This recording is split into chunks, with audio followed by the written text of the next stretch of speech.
Okay, well, the purpose of life is to work hard, get lots of money, be rich, be successful, have lots of girlfriends, drink a lot of beer, and that's it.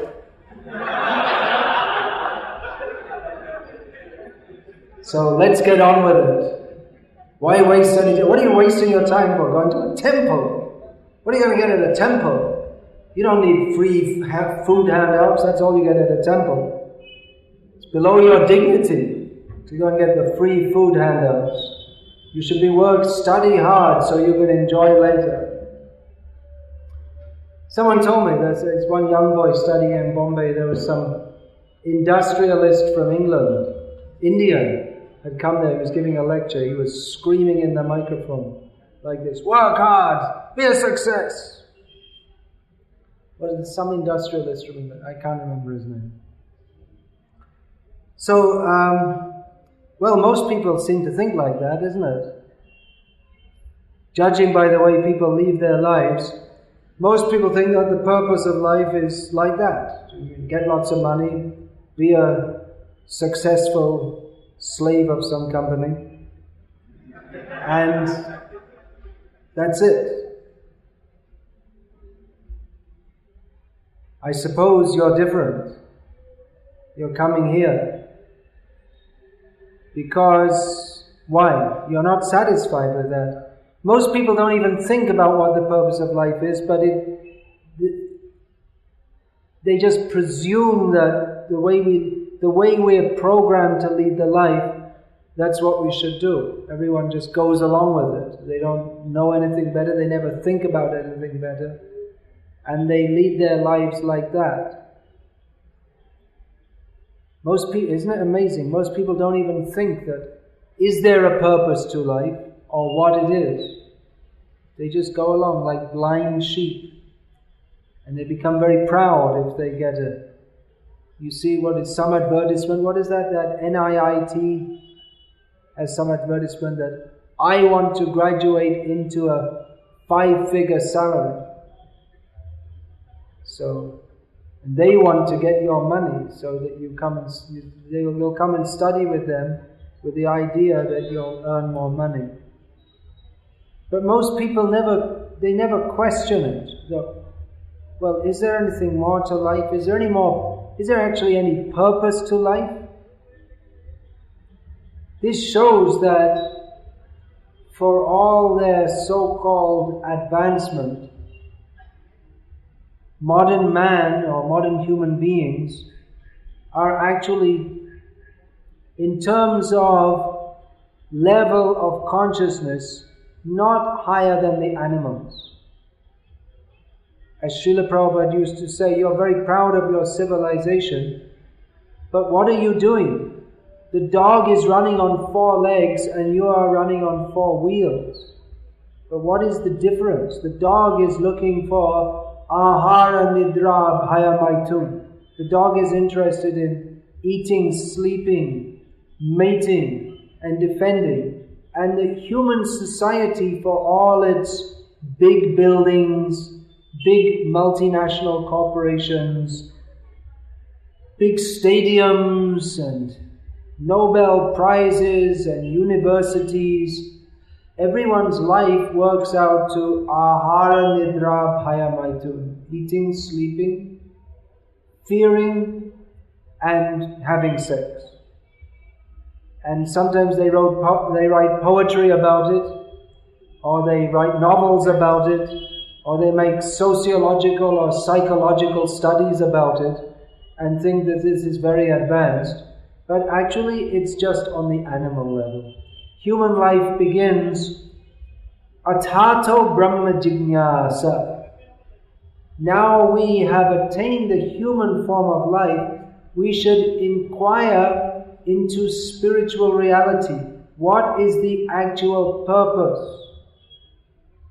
The animal does not perceive, he doesn't have a thought out manner of thinking to perceive that I am suffering. He is not a philosopher. The animal is not a philosopher. If he suffers, he tries to make some antidote to the suffering in a very simple way. He's hungry, he tries to get some food.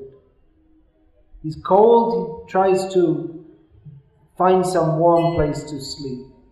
Too hot, he goes in the shade.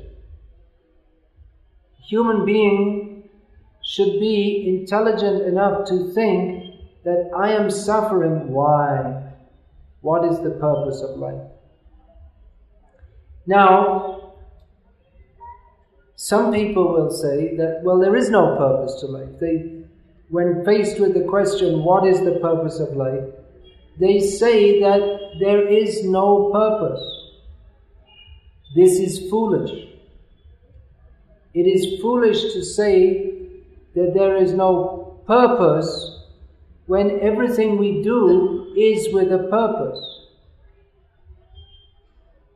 We eat, why? With a purpose, because we feel hungry and we think if I don't eat, then I'll become weak and sick. We go to school. We may not understand the purpose, but our parents understand. They send us to school with the idea that if you don't get educated, then your future will not be so bright. Everything is done with a purpose. So if we say that overall there is no purpose in life, that's meaningless. It's not a very intelligent conclusion. We see the whole universe is going on with tremendous order. Isn't it? Science means the study of the order within the universe. If there was no order, then there would be no science. If everything was totally random, then there'd be no science. You couldn't make any scientific law. No one makes scientific laws. You couldn't observe them. And you couldn't isolate them. You couldn't describe them unless there was some fixed order. That there is fixed order, design, it suggests there is a design, some purpose. There's a story, I don't know if it's true or not, but the story goes like this, that Isaac Newton, he was a theist, and he had quite a few friends who were atheists, scientists. So Isaac Newton had constructed a model of the universe as it was known at that time, which was quite advanced for that time. You turned a wheel and then all the different parts of the universe, all the different planets and stars would move. A mini a model, that's the word, it's a model of the universe. And one day one of his atheistic friends came to visit him and saw this model of the universe. He said, well, that looks quite good. And Isaac said, hey, have a look at this. And he turned it and it moved. And he was very impressed. That was, state-of-the-art technology at the time. So he said, wow, that's really good. All credit to you for making that. He said, well, I didn't make it. Isaac Newton said, I didn't make it. He said, well, who made it? He said, well, no one made it. What do you mean no one made it? No one made it. It's just there, that's all. It just, one day I came in my study and it was just there. I said, well, someone must have made it. Even if someone brought it in secretly, or someone must have made it. He said, no, I don't think so. I don't think anyone made it. It's just happened, that's all. By chance. It just, I didn't clean up the room for some days, and then one day I left the window open, and then all the garbage blew together. And it's there like that. He said, oh, come on, we're scientists. Why are you talking all this childish talk? He said, then Isaac said, really? You're a scientist? Then why are you talking such childish talk? You don't believe this little model of the universe could come into being by chance. But you're such a damn fool. You say the whole real universe comes into being without any God in control, without chance. Who's the fool? You or me? You. So the universe, anyone who thinks it comes into being by chance, is a fool. It's obviously, if we can study it and find the laws, and even though the scientists, the biggest brains in this universe, or they think they're the biggest brains, that's the problem, they think they're the biggest brains, they don't realize that the biggest brain is the one who made it. But they're studying it for so many generations. And they've found so many different laws, and still, from the microcosm to the macrocosm and everything else in between, they're still at the level which Isaac Newton said. He was considered the greatest genius of his time, but he said that while exploring the realms of knowledge, I feel like a wanderer on a vast sandy beach who has picked up a few grains of sand, and that is the extent of my knowledge compared to all the vast knowledge. I really don't know very much at all. He was honest enough to say so. So scientists have learned a lot more since the times of Sir Isaac, but still the beach is much bigger than that which they know. But this much we should be intelligent enough to accept, is that if there is so much order, then there should be a designer. And if there's a designer, he should have designed it with some purpose. It makes sense, doesn't it? We have annually, in many countries, they have the inventors competition, inventor of the year, and they invent all kinds of things. So someone could submit an invention, some new machine. You press the button and the light starts flashing, and then something pops up, and then it makes some noise. And you say, oh, that looks very good. What does it do?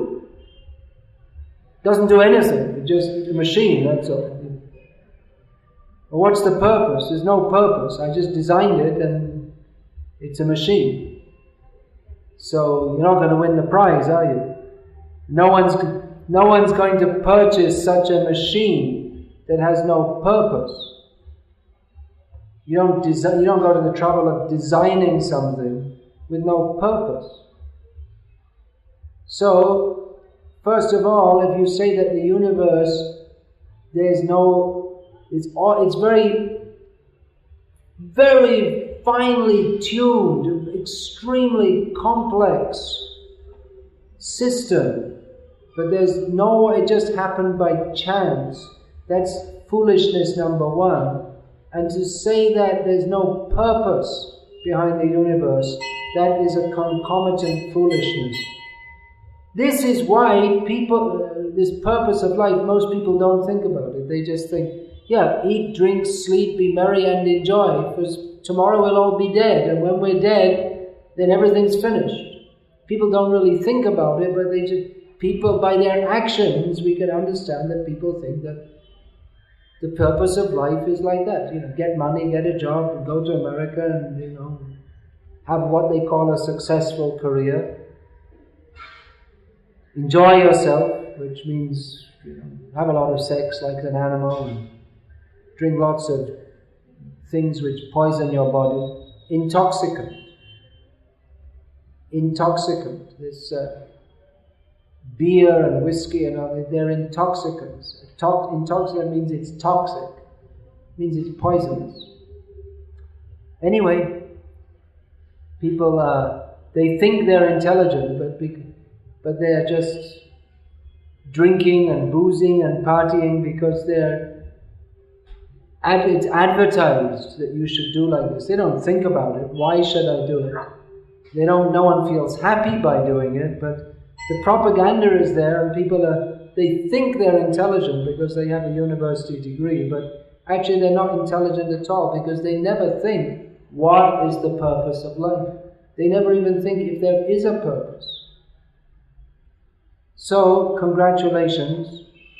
This meeting is for people whose real intelligence has begun to awaken, and who, despite all the razzmatazz of modern life, of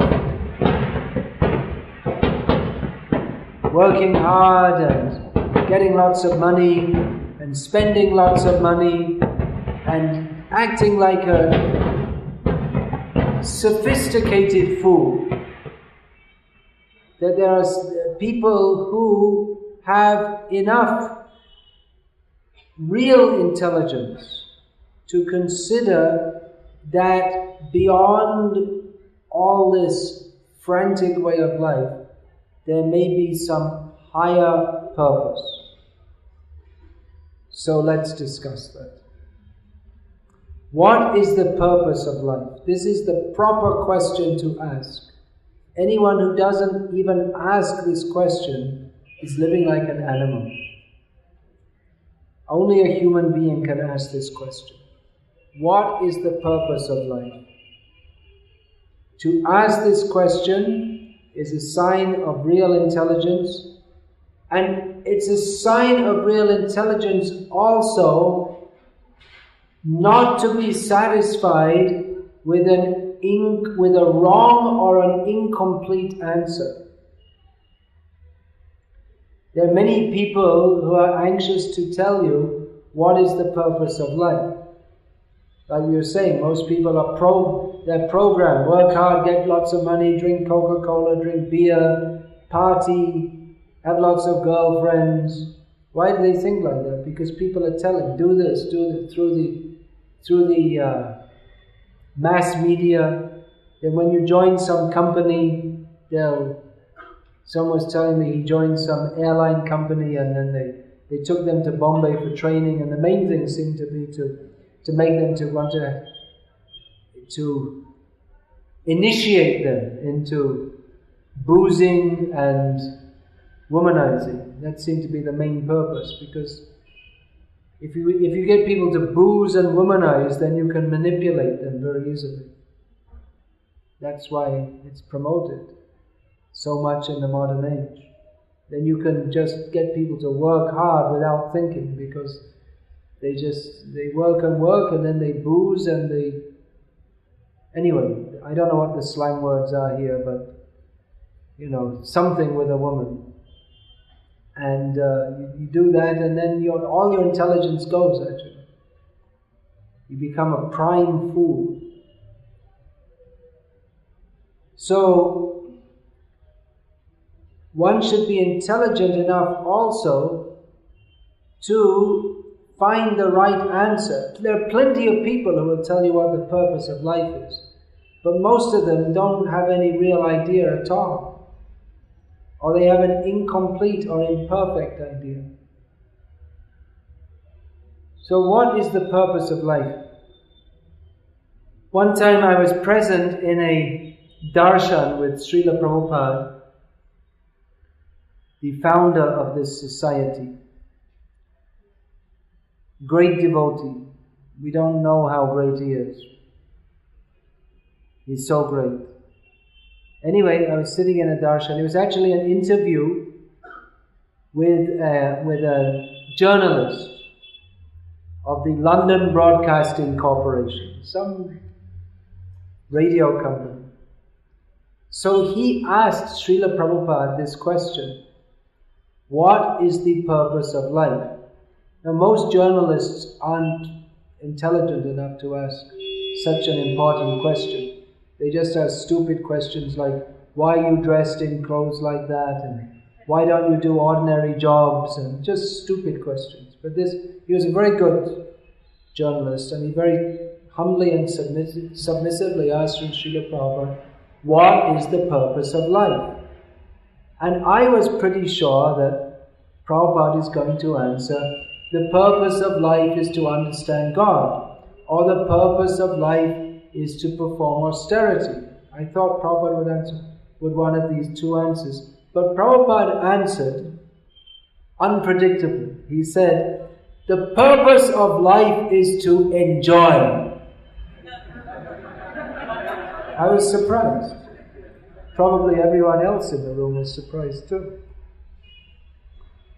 Srila Prabhupada went on to explain that as living beings, we are not inanimate objects. As living beings, as part and parcel of the Supreme Lord, who is by nature full of bliss, it is the nature of the jiva to want to be happy. It's a natural thing. But Prabhupada explained that we are trying to be happy within this material atmosphere, separate from Krishna, the supreme bliss, the supreme blissful person. It is not possible to be happy in this material situation. Srila Prabhupada explained that. So, actually it's a fact. If we analyze, everything we do has a purpose, and even if we don't think about it philosophically, everything we do because we think it will benefit us, isn't it? Everything we do. We drink a Coca-Cola, or some people drink, I don't drink Coca-Cola. We drink, just as an example, we can say, we drink Coca-Cola. Why? Because we saw some stupid advertisement in which they portray people being happy drinking Coca-Cola. So we think, I will be happy by drinking Coca-Cola. We drink it because we think, or they show young, healthy, good-looking people and you think, I want to be like that. Or they show some cricket player and you think, well, I want to be like him. So you drink. You think, this will make me happy. We don't think all of that. We don't go through a big philosophical analysis in our minds. But the idea is there, that we shall be happy by drinking Coca-Cola, so I shall do so. And everything we do for the sake of happiness.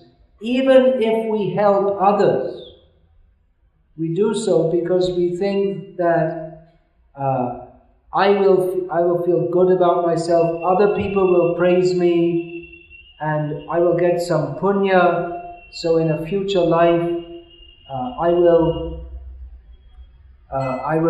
get good karma.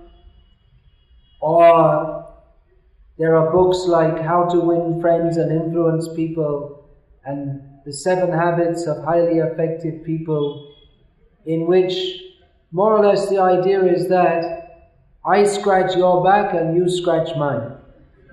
You help others and they'll help you. So you will benefit. Always, whatever we do with a purpose. The purpose of enjoying.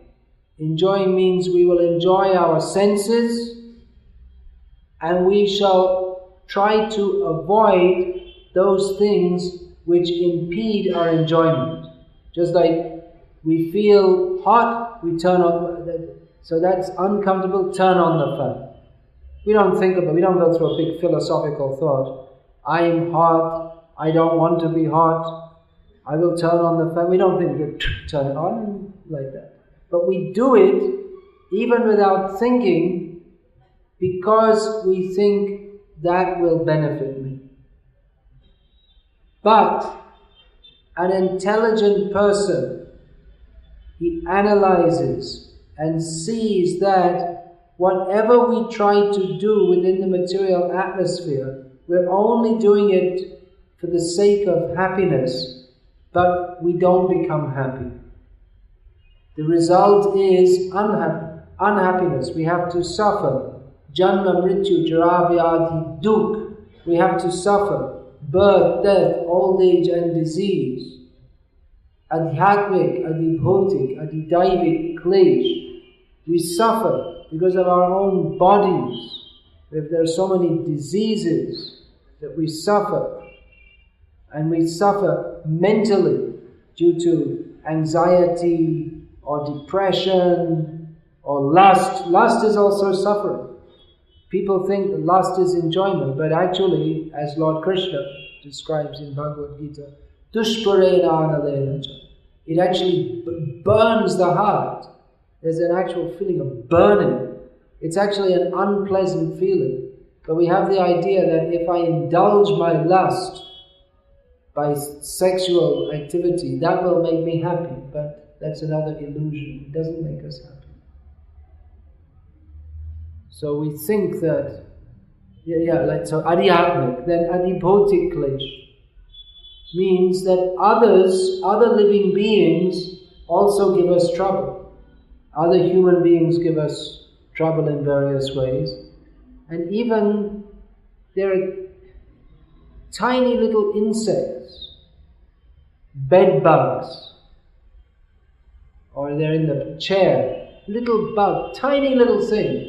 But if it bites you, it hurts like anything, doesn't it? Germs, you get some disease, heavy disease, mosquito bite. There's so many diseases from mosquito bite. Malaria, horrible disease, nasty, carried by the mosquito. So the adidaivik klesh, it means we suffer from heat, cold, too much rain, not enough rain, earthquakes, tsunami, so many ways the natural disturbances. So there's an intelligent person thinks that everything I do is for the sake of happiness.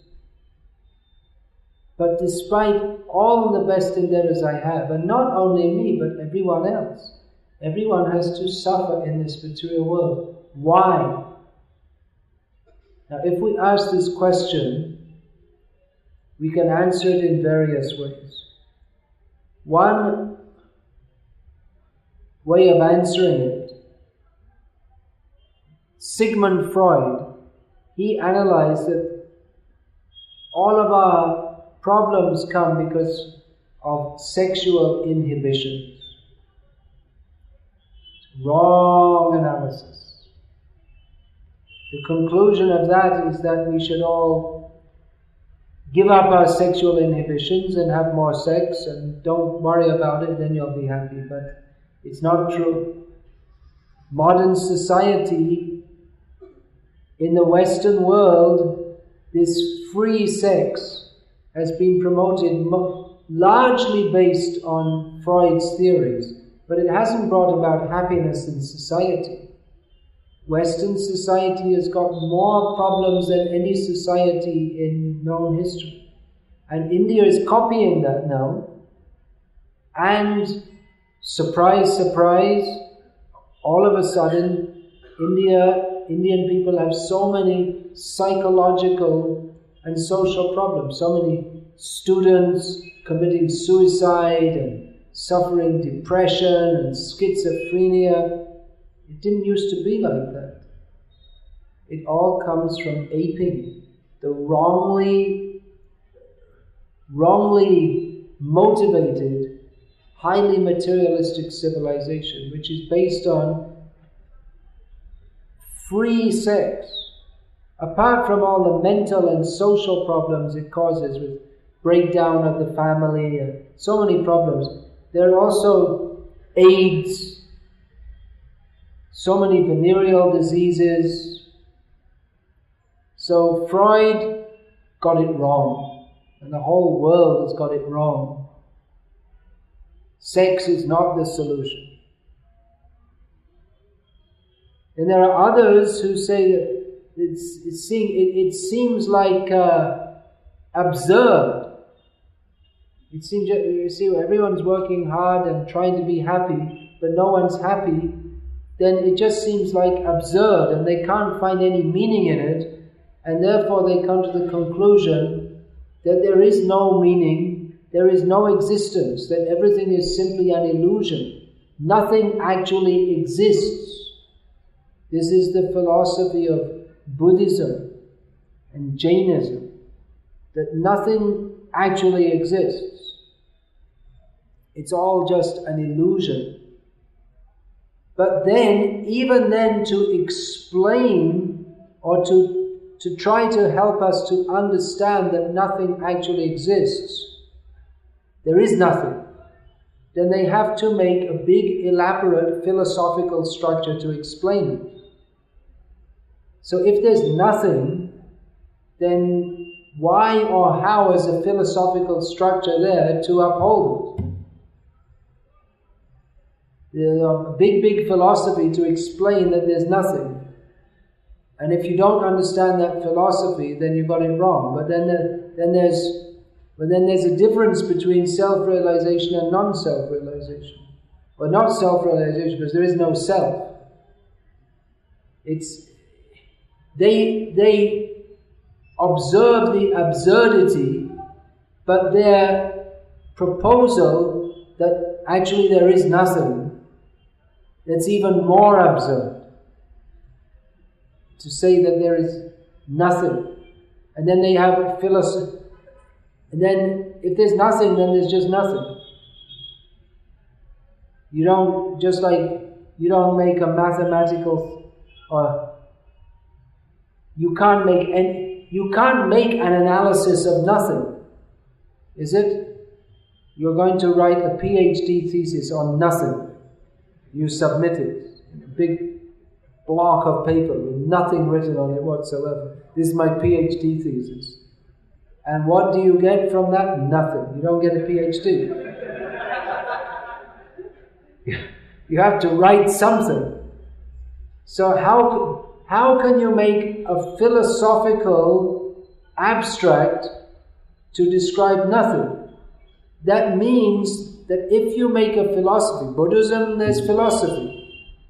Jainism, there's philosophy. But you can't say ultimately it describes nothing, because nothing cannot be described except in relation to something. Nothing means the absence of something. And unless there's something, that you can't mentally imagine or make a construct of nothingness. So the philosophical construct is to support the mental concept of nothing. But the mental concept of nothing is something. It's a mental concept. So where's the nothingness? And then you have different schools of Buddhism, and they're all arguing with each other over the nature of nothing. But nothing doesn't have any nature. So it's absurd. It's a philosophical impossibility. And the conclusion is that everything is. Then they come to Zen Buddhism, in which they find the absurdity of trying to explain the absurd. Then they stop trying to explain it, and they're just absurd. That's all. No philosophy, just absurd. That's why in Zen Buddhism, you'll find that one of their most famous sutras is that you should meditate on the sound of one hand clapping. But it's an absurdity, because clapping requires two hands. So it's a meaningless statement. And this is considered very esoteric philosophy, but it's absurdity, and absurdity is meaningless. So ultimately they say there's no meaning.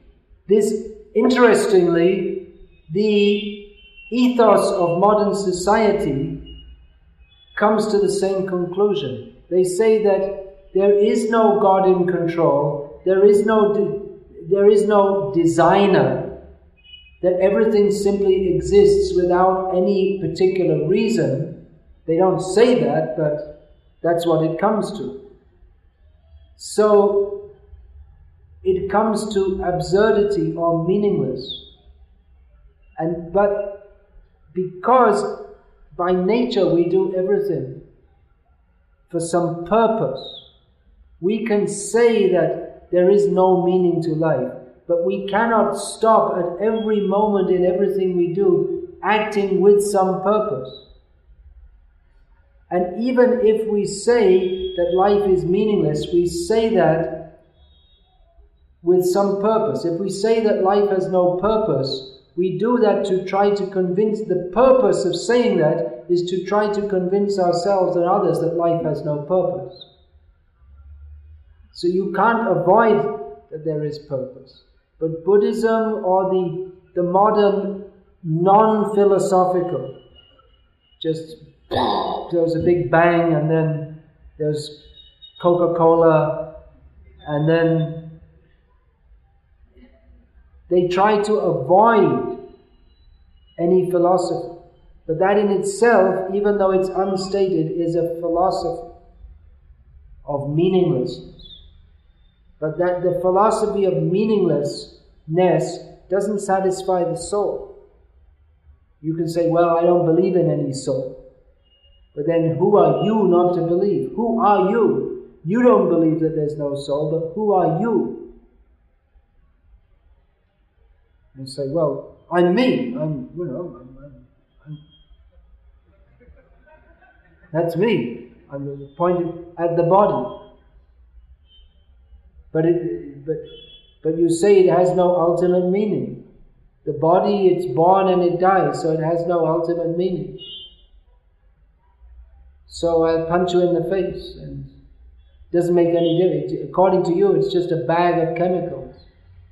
Actually, this idea that there is no life beyond the combination of chemicals, they teach like that in the schools, but practically no one acts like that. Even though they teach that they don't directly teach that there's no soul, but by teaching that life is simply has come into being as a random combination of chemicals, they're teaching that there's no soul. But no one acts like that. The law is not construed in that way. If you go to court and they say that, well, now you shot someone dead, so we're going to hang you. You say, yeah, okay, I shot dead, so what's the problem? It's this bag of chemicals and I put some other chemicals inside it, so what's the problem? Every day they're eating food, it's just some different chemical, I put some other kind of chemical in. And even if you say, I destroyed the functioning of that particular system, but then what's the big thing, If just like this is a jukebox, I could get a hammer and smash that. It doesn't function anymore. I could shoot it. It wouldn't function anymore. But what's the difference between this machine and that machine? If I shoot the jukebox, then you might fine me 500 rupees or something. It seems a pretty stupid thing to do, to shoot a jukebox. What's the purpose? If you shoot a human being, well, it's a bigger machine, so maybe you should fine me 5,000 rupees. But why hang you or give you life imprisonment? You see the point?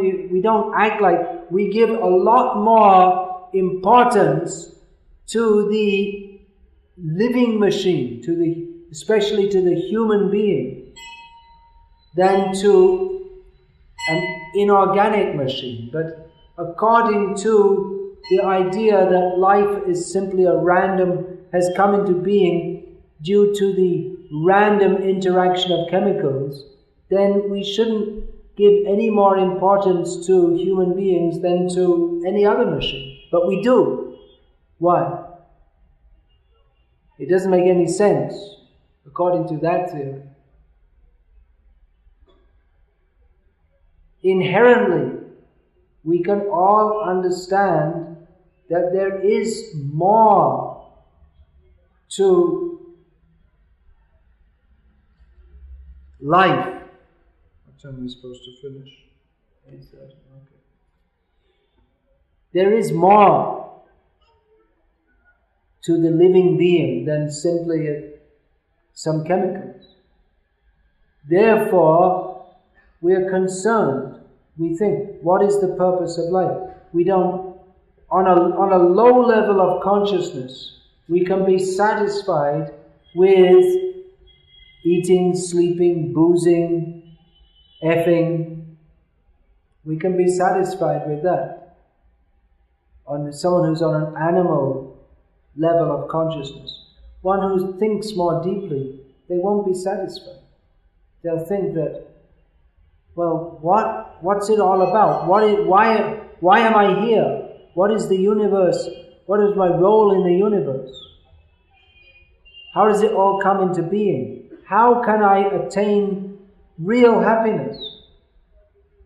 The fact that we are desiring happiness suggests that our very nature is to be happy.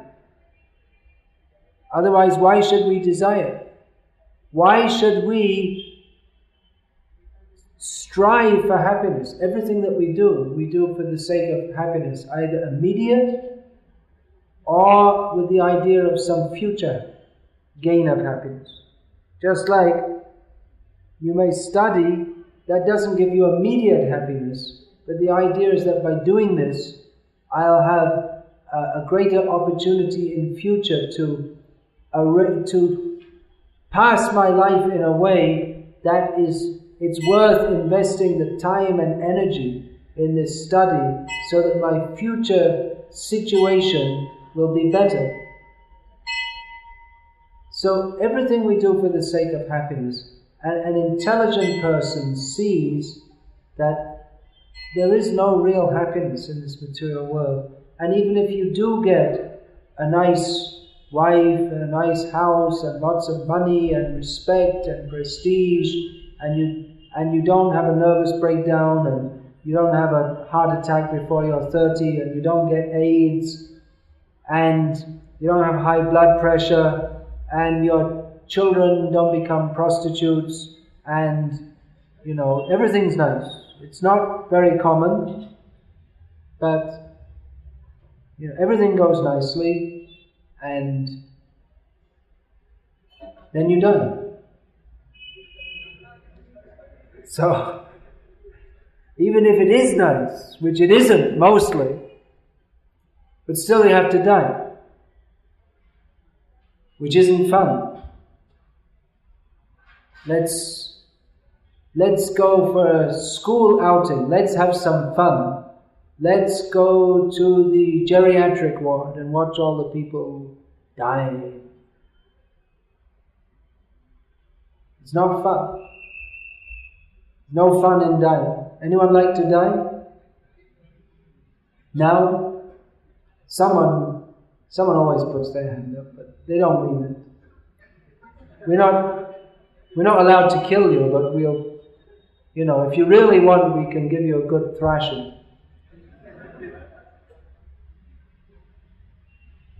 But,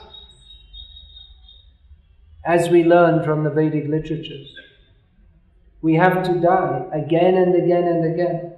We have to be born again and again and again. So the purpose of life is to find that situation where we can always be happy. The purpose of life is to enjoy, to be happy. If it wasn't, then why should we seek it? In everything we do, we are simply trying to find happiness. But we don't find it.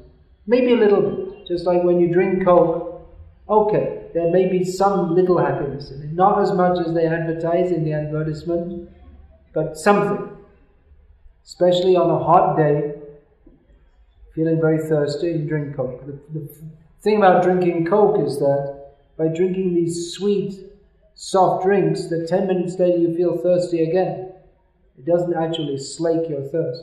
You know what's really good? This is nothing spiritual now. I'm just telling something from the old Indian culture, which your grandparents used to know. What's really good for the hot weather is you get some buttermilk, some charge, and they used to have in the households big container with very thin buttermilk.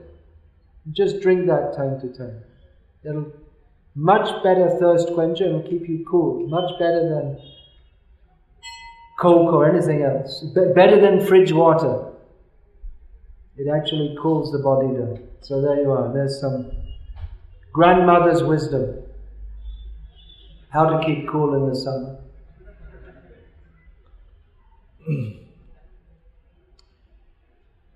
So, how to be happy eternally? Happiness doesn't mean simply avoidance of distress, nor does it mean that slight titillation of the senses that comes from sense enjoyment. What is happiness in this material world means that we have some distress and then we get relief from that. And so hot, oh, then I come. And out in the heat, then I come and sit under a fan. Very nice, now I'm happy. And you're all sweating and hot and you come under the fan and you get a cold or you get heat stroke from going quickly from the heat to the cold. You ever experienced that? Very hot day, you come, you drink some ice cold water and then immediately you lose your voice or you get heat stroke. Be careful. Now, people are puggled, it's ridiculous.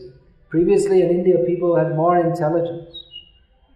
At 2 o'clock in the afternoon, anywhere in India, you won't find people running around. They'll be inside, resting.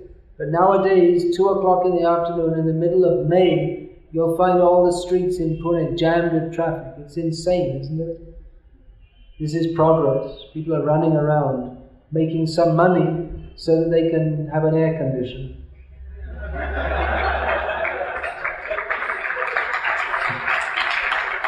The same thing to do is just don't run around in the heat.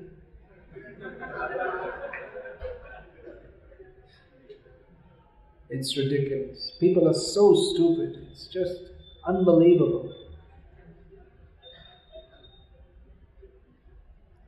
So, what was I saying? Happiness means when we can get relief from some distress, we call that happiness. And on top of that, if we can indulge our senses, we call that happiness. What is happiness in the material world? Having sex. Wonderful! It's not so wonderful. If it was really so wonderful, then look out on the street. Every person aged over 30, pretty much, is married, right? Which means that they're having sex.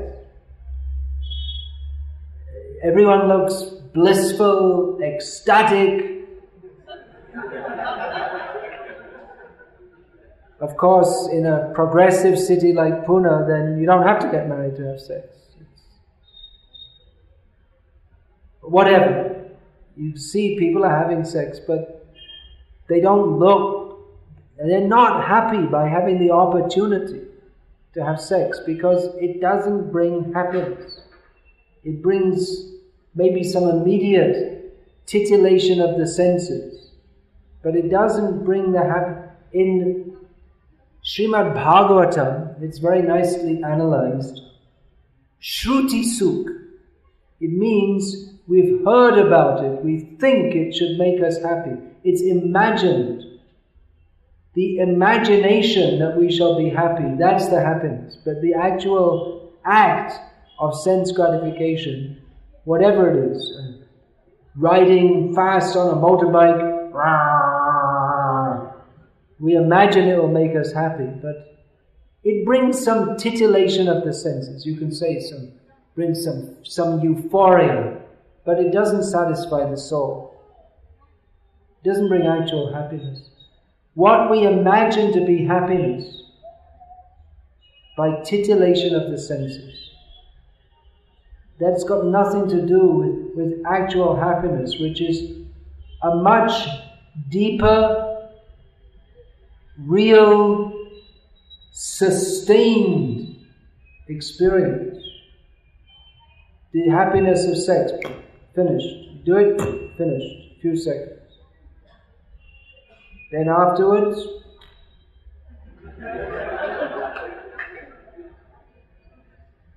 it's all over. There's nothing there to sustain a sense of happiness. Just you feel a sense of emptiness. That's all. Real happiness is in relationship with the source of all pleasure, who is Krishna. And that happiness comes not from trying to enjoy ourselves, but from trying to please Krishna, who is always happy. That's the science of happiness. There are certain facts about reality.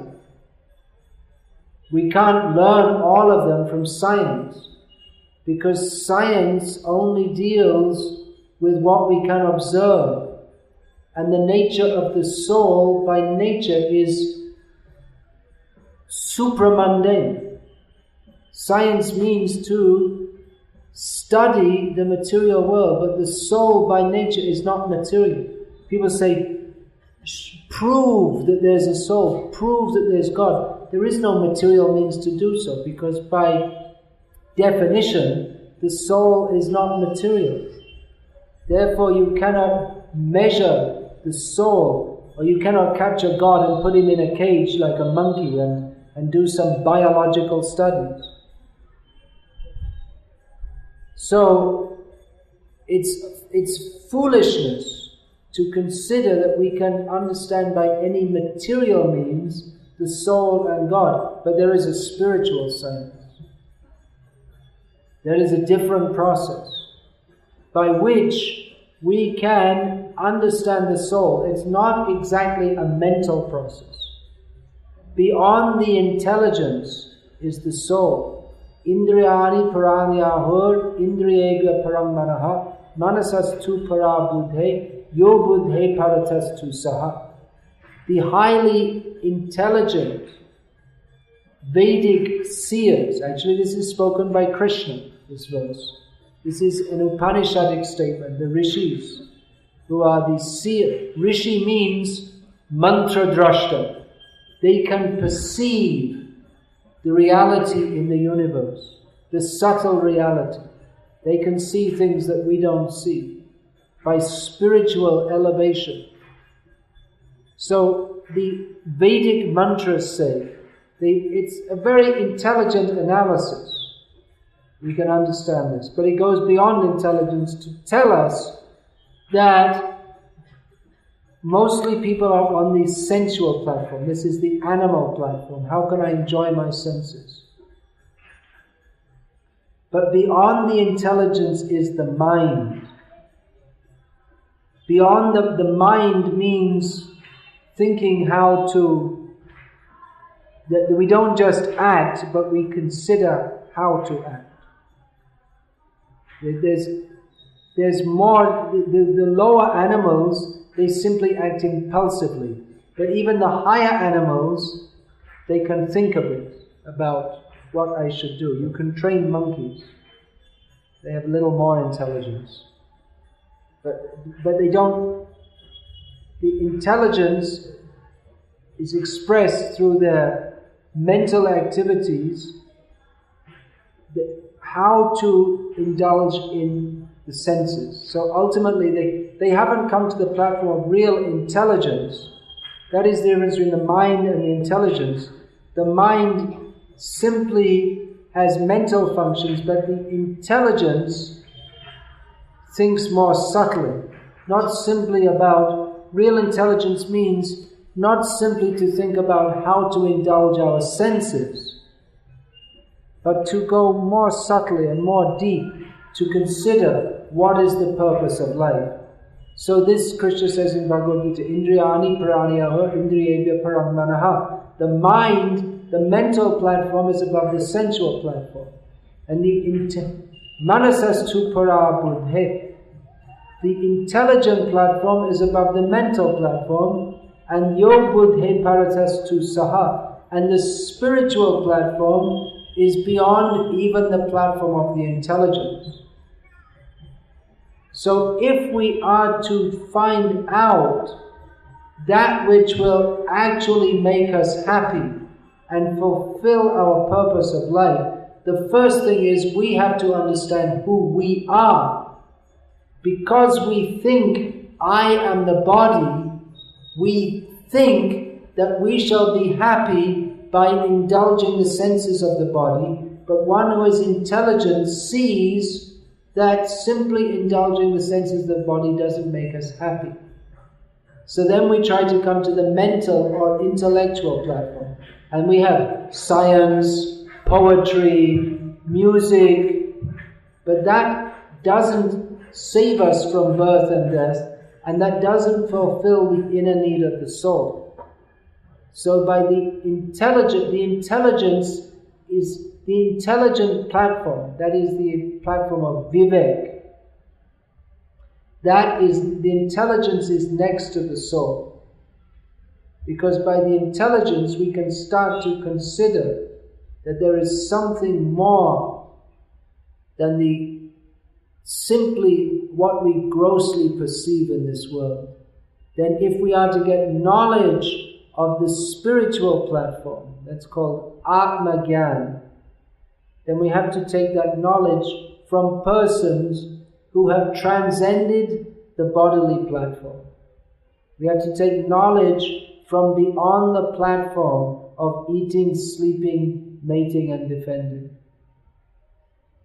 So the purpose of life is to enjoy, but we have to find out how to enjoy in a manner in which there is full enjoyment, which is not restricted by birth, death, old age, disease, or any form of suffering. Real enjoyment should be full and complete at every second, without any cessation, without causing any harm to others. Where is such enjoyment? It should be there. We are hankering for that. The Vedic paradigm is that which tells us how to achieve that. And how do we achieve that? When we stop considering how I will be happy and understand that I am not the center of everything. I am subservient. I am not the controller of the universe. I'm trying to arrange my situation in such a way that I will be happy, but my arrangements are always spoiled. Or even though I make some arrangement, it doesn't bring actual happiness. So we should understand, I am not the controller, I am controlled. So to act according to our situation, I am a subservient, I am a servant.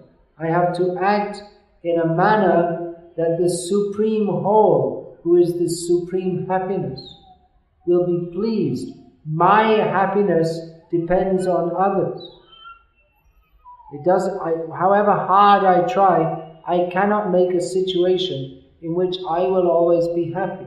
So my happiness depends. I am a dependent being. My happiness depends on the happiness of others. Specifically, who is that other? That is the Supreme Lord. Now, there's lots of philosophy. We can go through a lot of philosophy. But if you want to get right to the answer quickly, the answer is Krishna. You can believe it or not believe it, We don't expect you to accept everything all at once, but we would expect that those of you who are intelligent enough to come here to inquire into a higher purpose of life should be intelligent enough to, if you find that in this analysis that I've been presenting for a little over an hour now, if you find that it appeals to your higher intelligence, then you can pursue the matter further. We don't recommend blind faith. Don't take anything blind. And like I was saying, there are many people who are ready to tell you what is the purpose of life, but they themselves have a wrong understanding or an incomplete understanding.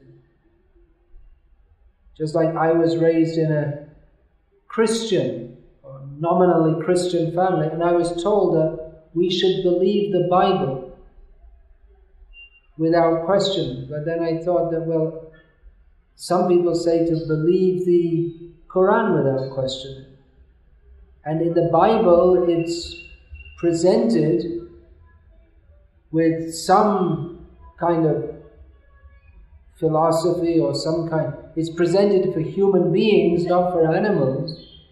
So the Bible is supposed to appeal to our intelligence at some level, but then we have to turn off our intelligence and just accept it blindly.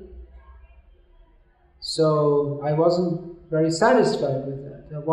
Why should I believe? Just because I happen to be born in a Christian family, why should I believe this? We have intelligence, and that intelligence is meant to find out what is the real purpose of life.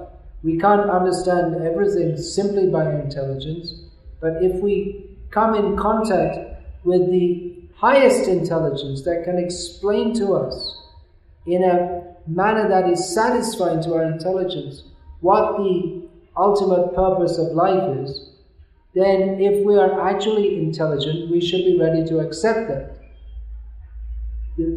One sign of intelligence is to accept that I will be benefited by taking guidance from those who know better than me. We do that all the time. We study in college because we think that the professor who's guiding me knows better. So we can be benefited if we think that, well, I don't need to study science, I'll just do it by myself. We might, if we take such an attitude, we don't even go to learn 1 + 1 = 2. If we're an ultra genius, we might get as far as Isaac Newton. Even Isaac Newton, his theories, they were based on what he first of all learned. No one's completely self-made. We take knowledge from others in all spheres.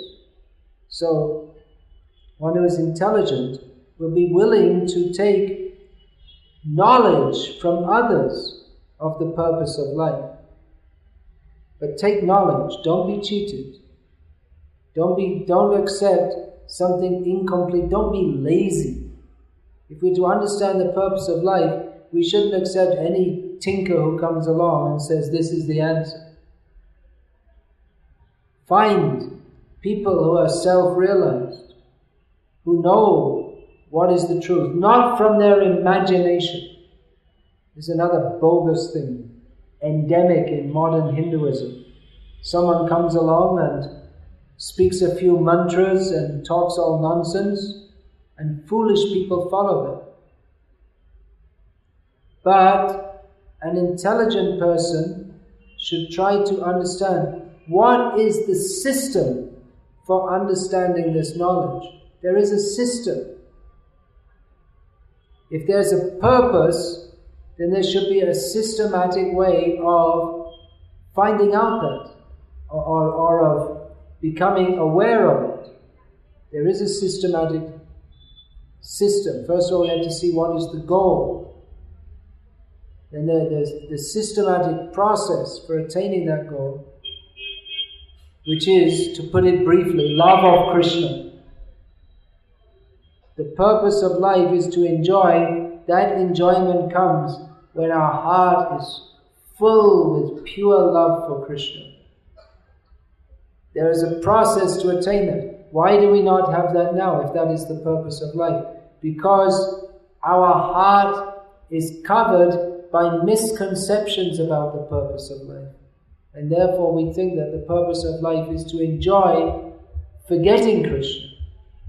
Therefore we suffer so much. So the purpose of life is to enjoy. That enjoyment comes when we stop thinking, how will I enjoy? And we simply think how to serve Krishna. To attain that exalted, pure, blissful level of consciousness requires the training, both theoretical and practical, in Bhakti Yoga.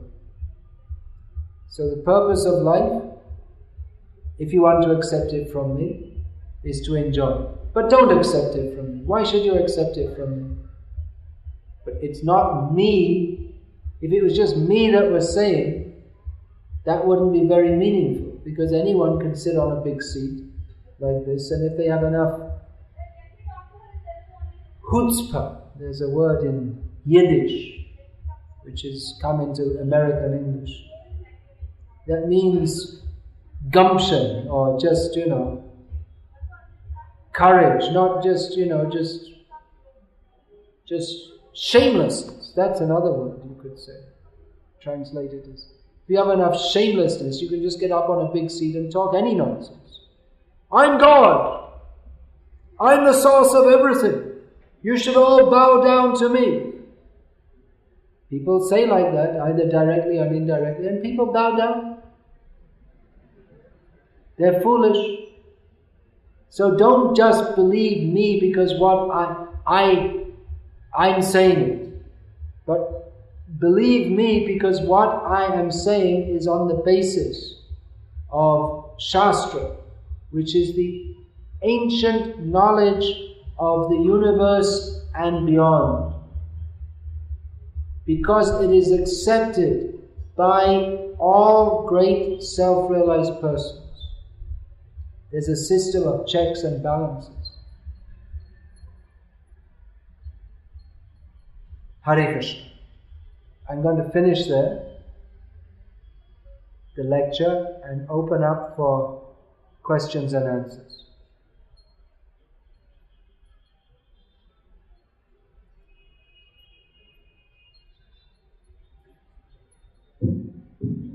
Krishna, we will also pass on the mic as well as the checks.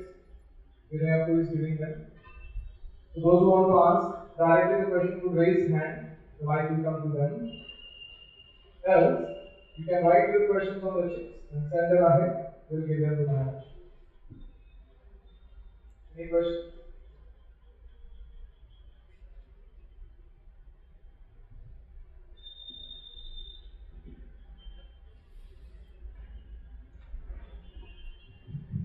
Hare Krishna. We discussed so far. That's the answer. We discussed so far regarding this. Sorry, I didn't hear. Could you please say it again? So we are discussing regarding the purpose of life. Yeah. As you say that there is a given purpose of life, and we cannot it should be a purpose of life for everything that we do, right? No, I said there's a purpose in everything we do. Yes, yes. But there is something called as a Nishkam Karma Yoga. Called what? Sorry? Nishkam Karma Yoga. We should not. Nishkam Karma Yoga. So I just wanted some clarification for you that what is the thing that we say that there is purpose of life and there is Nishkam Karma Yoga. It sounds confusing to me. Please clarify that. Well, there's nothing which is ultimately totally nishkam. Even if you perform nishkam activity, you're doing it for a purpose, isn't it? Nishkam means to act in a manner in which you're not trying to fulfill your own personal selfish desire. But still you're acting then why? For the benefit of others, to perform one's duty. There's still a purpose. The purpose may not be to fill your karma, but there is a purpose. It's not without purpose. Is that alright? Nishkam doesn't mean dishahin. Disha doesn't mean directionless. Hare Krishna, Prabhuji. Hare Krishna. Yeah, well, I have a written question here. Prabhuji, there's a question that you told us about Lord Buddha's philosophy of nothing. But Buddha himself is the incarnation of Lord Vishnu. Was Lord Vishnu wrong? No, Lord Vishnu is not wrong, but he taught that philosophy with a particular purpose. Lord Buddha is accepted as a Shaktyavesh avatar of Vishnu. Not directly Vishnu, but an empowered person. But yes, the philosophy that he taught was wrong. It was a cheating philosophy that's described that by Jaidev Goswami. Nindasi yagya vidher ahaha shruti jatam sadaya hridaya darshita pashughatam keshava dhrita buddha sharira jai jagadisha haran. That because people at that time were misconstruing the purpose of the Vedas, in which animal sacrifices are allowed under restriction, but they were unrestrictedly killing animals. So seeing the situation, Lord Buddha came and said that if the Vedas teach this, then we don't accept the Vedas. So his teaching is not, it's not an eternal teaching, it's not a correct teaching, it is deliberately cheating people to save them from performing even more greatly sinful activities. That is the purpose of Buddha avatar. I have a question here. Is the only way to realize God in the Vedas? The answer to this is yes and no, because there are levels of realization. Obviously, some level of God realization is imparted in the various systems of religion throughout the world that claim to be theistic. But in the Vedas, or even beyond the Vedas, that means the capstone of Vedic knowledge in the Srimad Bhagavatam, that gives us knowledge of the Supreme Person who is playing on a flute and dancing with the gopis. So, a vague idea of God is given in various religious processes. Who He actually is, what He looks like, where He lives, what He likes to eat, who His friends are.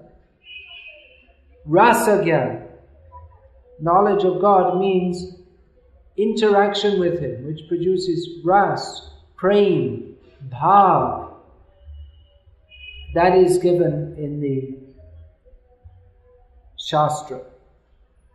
We won't find such an exalted process, a complete process given elsewhere. So yes, some level of God realization is there in other religious systems, but not very complete. Even yoga proposed by Patanjali does not believe in God, still it is followed for generations. Comment.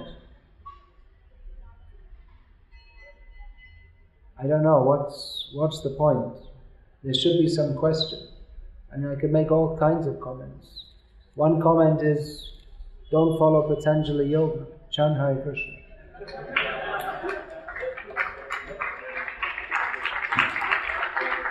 You can't follow it anyway. Who can follow it? No one No one in the modern age can follow it anyway. Alright, please. Jai Shri Krishna. Jai Shri Krishna. You Hare told Krishna. about being happy.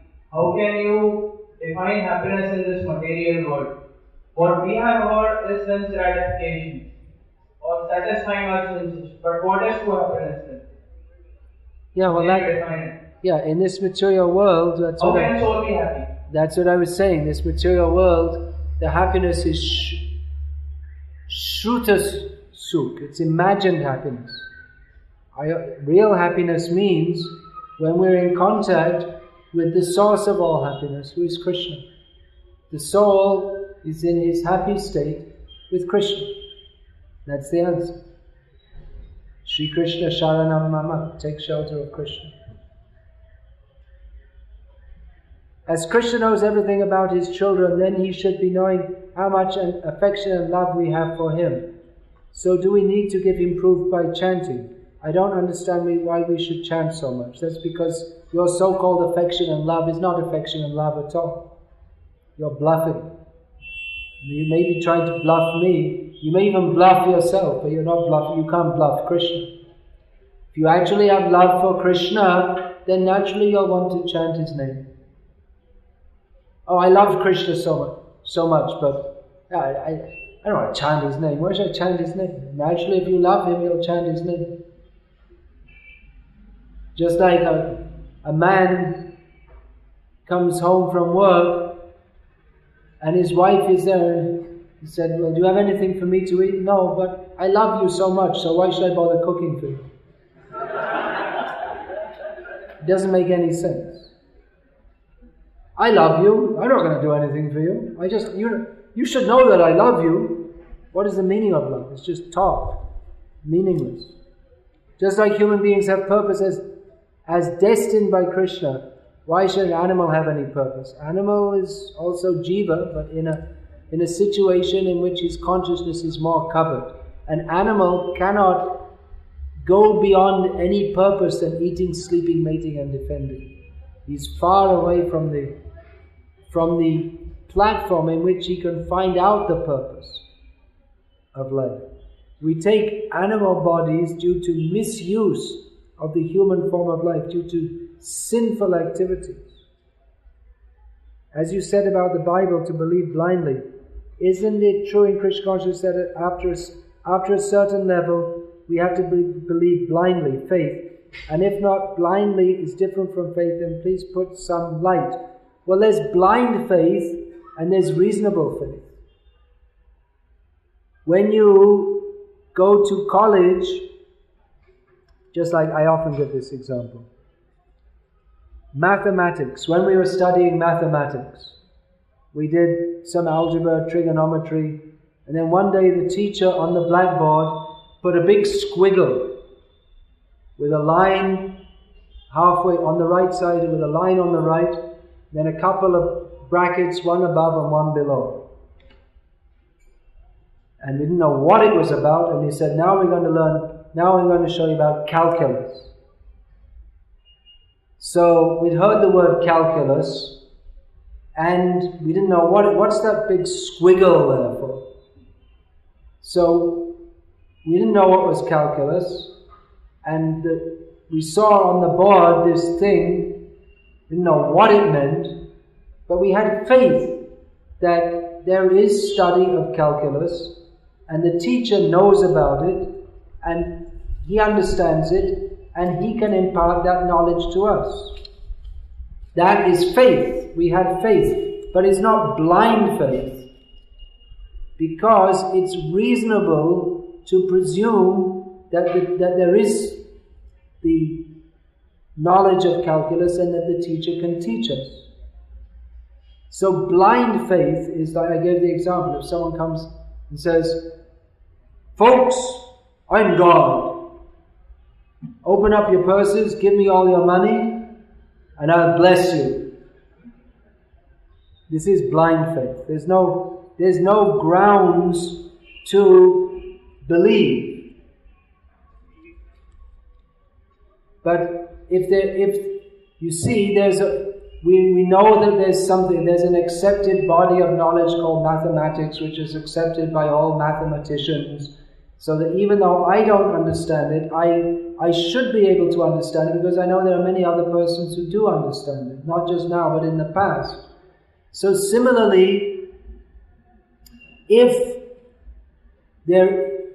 we can have this faith, that parastasmatu bhavo no nyo vyakto vyaktat sanatana, that beyond this material world, there is a spiritual world, and there are people who have experience of that and who can guide us to that. If we can have faith in that, then we can be guided on that path. And there are also books of knowledge, accepted books of knowledge, which help us to understand them. That's not blind faith. That's reasonable faith. Good evening, sir. There is a question. As we have been discussing the purpose of life for the evening right now, and you said that we can only see the true purpose of life by translating ourselves in a spiritual dimension. The various dimensions we discussed, the physical, the intelligent, and the spiritual. And you said that we can reach the spiritual dimension only through a guru. Now, I didn't say that, but it was implied. Yeah, it was implied. So, if I accept a guru, so what would be the first step towards reaching towards that dimension? Because independent dimension one can reach by himself, but reaching the spiritual dimension is where the problem lies. Well, the first step is accepting a guru. The first step, just like that example I gave of learning calculus. You may say, obviously you need a teacher.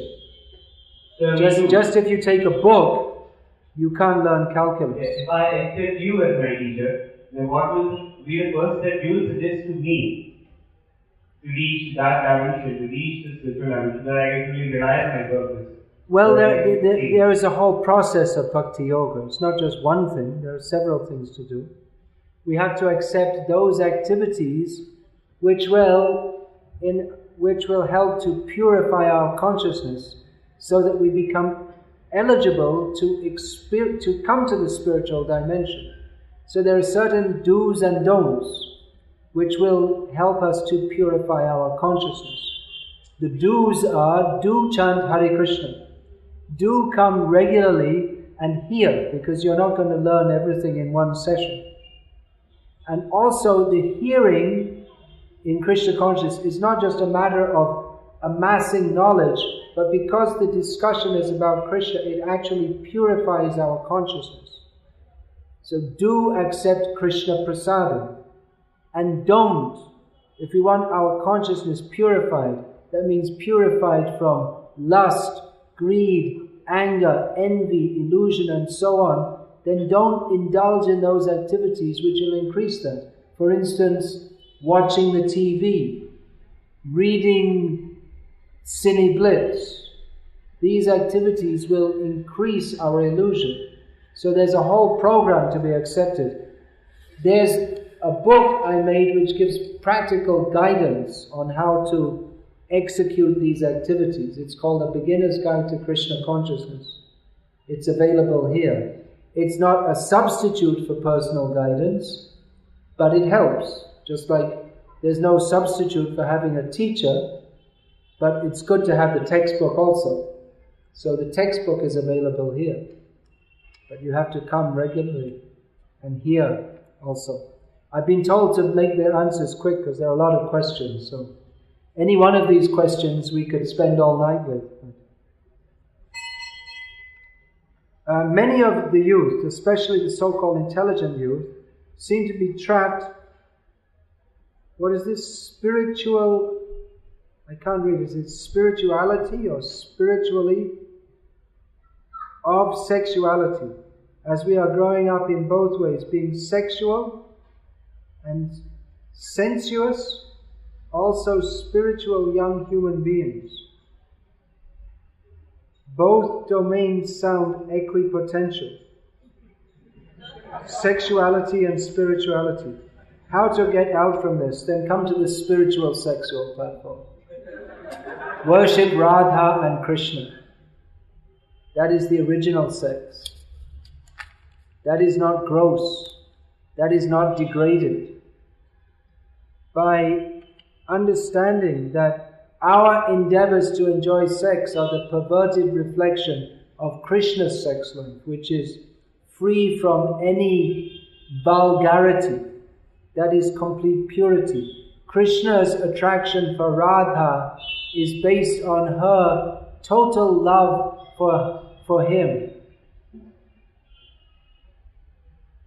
It's a very deep topic and it's very easily misunderstood. Alright, one more question and then time's up for this.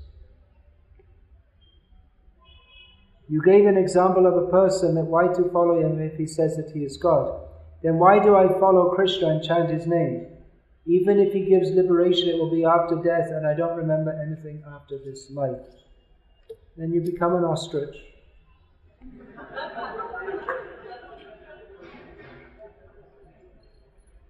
You don't remember anything. How do you know? You presume. You already know everything. Why chant? Why accept Krishna as God? Anyone can say they are God, but all the all the persons who in their lives demonstrated detachment from the material world and acting on the spiritual platform, they all point to Krishna as the Supreme Lord, and the Shastra points to him also. And Krishna personally came to this world and demonstrated how he is God. That is recorded in the Shastra. Krishna himself speaks in Bhagavad Gita how he is God. That is accepted by all transcendentally advanced persons. So it is very reasonable, even if we don't understand it, to accept that Krishna is God. But if any upstart comes and says, I'm God, why should we accept him? E equals mc squared. You all accept that, right? You accept it, but you don't understand it. But you accept it because a scientist on the highest level that we know in recent generations, he accepts it, and all those who are on that level, which is not very many, but they're on a high level, they accept it also. So it's reasonable for us to accept it. Now if someone comes and says that, no, E doesn't equals mc squared, E equals mc cubed, why should we accept him? What are your credentials? Well, Einstein can say, I can also say. He's a human being, I'm a human being. But you don't have the same credentials. What he says is based, he has some substance, he has some basis on which to say that, and he provides evidence for it also. You may not be able to understand it, but those who are on that level, they can understand it. So it's reasonable, even if we don't understand it, to accept E equals mc squared. And if some person with no scientific background, or even just some paltry scientific background, comes up and says E equals mc cubed, then if you're a fool, you can accept. But an intelligent person should test and see. Don't be blind. No blind faith.